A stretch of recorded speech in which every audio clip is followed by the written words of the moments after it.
Vamos a hablar sobre la regla de la cadena. Para hablar sobre la regla de la cadena, lo primero que vamos a hacer es enunciar el teorema. Y enunciado el teorema, vamos a explicarlo. Si la función f es diferenciable en u, que es igual a la función g de x, y la función g es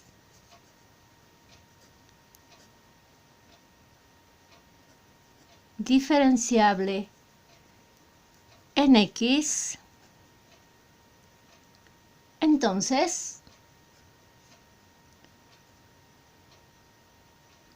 la composición y igual a f compuesta con g en x es igual a f evaluado en g de x, eso ya lo sabemos bien, es diferenciable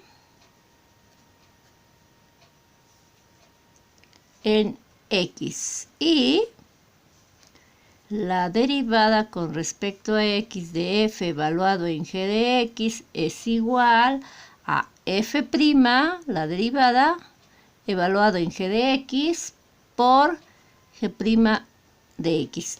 Equivalentemente,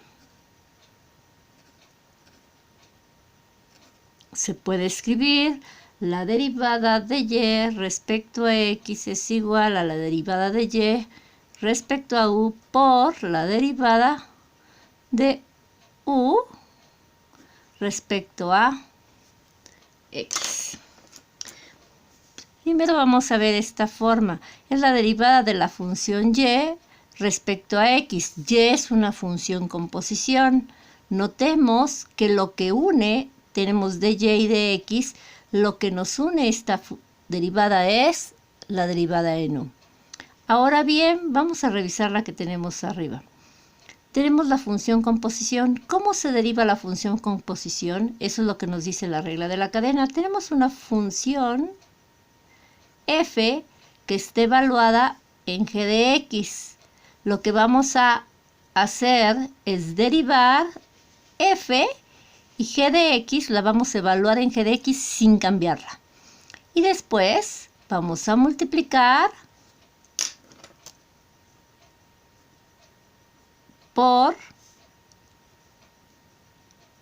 la derivada de g de x. Notemos una vez más, g de x no cambia, es la derivada de f y g de x la pongo igualita.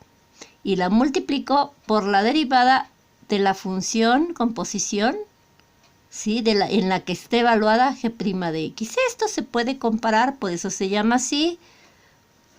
Como eslabón, es un eslabón, está jalando otro eslabón, está jalando este eslabón, por eso se llama la regla de la cadena.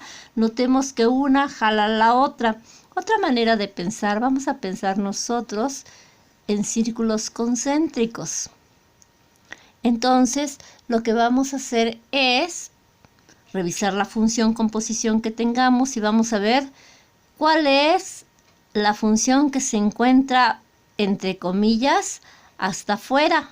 Y después, cuál es la siguiente función que hace la composición. Y esto va a ser tantas como tengamos. Son funciones.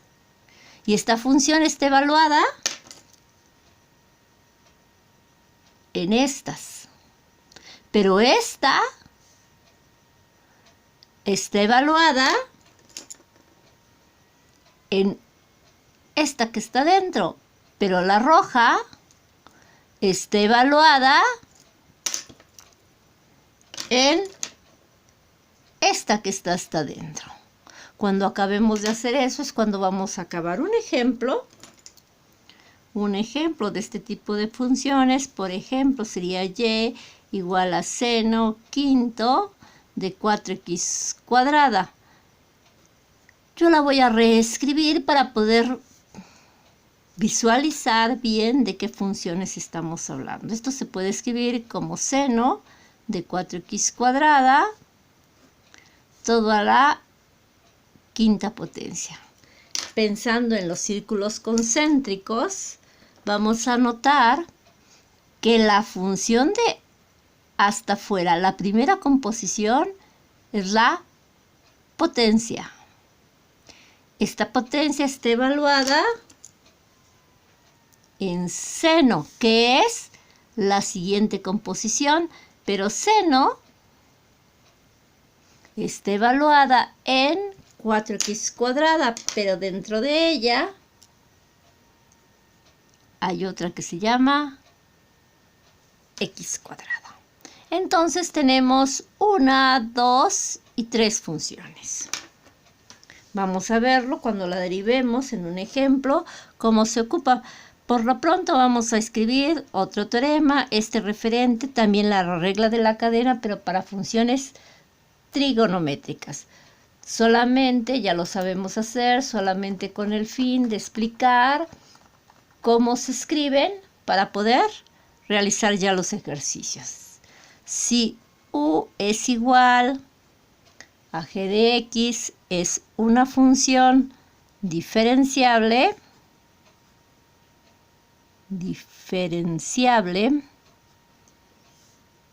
entonces la derivada con respecto a x de seno de u es igual, la derivada del seno es coseno de u, notemos que no cambia, por la derivada de u respecto a x. La derivada con respecto a x de coseno de u es igual a menos seno de u, que es la derivada del coseno, por la derivada de u respecto a x. La derivada con respecto a x de la tangente de u es igual a secante cuadrada de u por la derivada de u respecto a x. Ahora bien, la derivada con respecto a x de la cosecante de u es igual a menos cosecante de u por la cotangente de u por la derivada de u respecto a x. La derivada con respecto a x de la secante de u es igual a secante de u por tangente de u por la derivada de u respecto a x. Y finalmente la derivada con respecto a x de la cotangente de u es menos cosecante cuadrada de u por la derivada de u respecto a x. Ahora bien, ya podemos entonces hacer ejemplos. En la siguiente video lo que vamos a hacer son ejemplos. Hasta luego.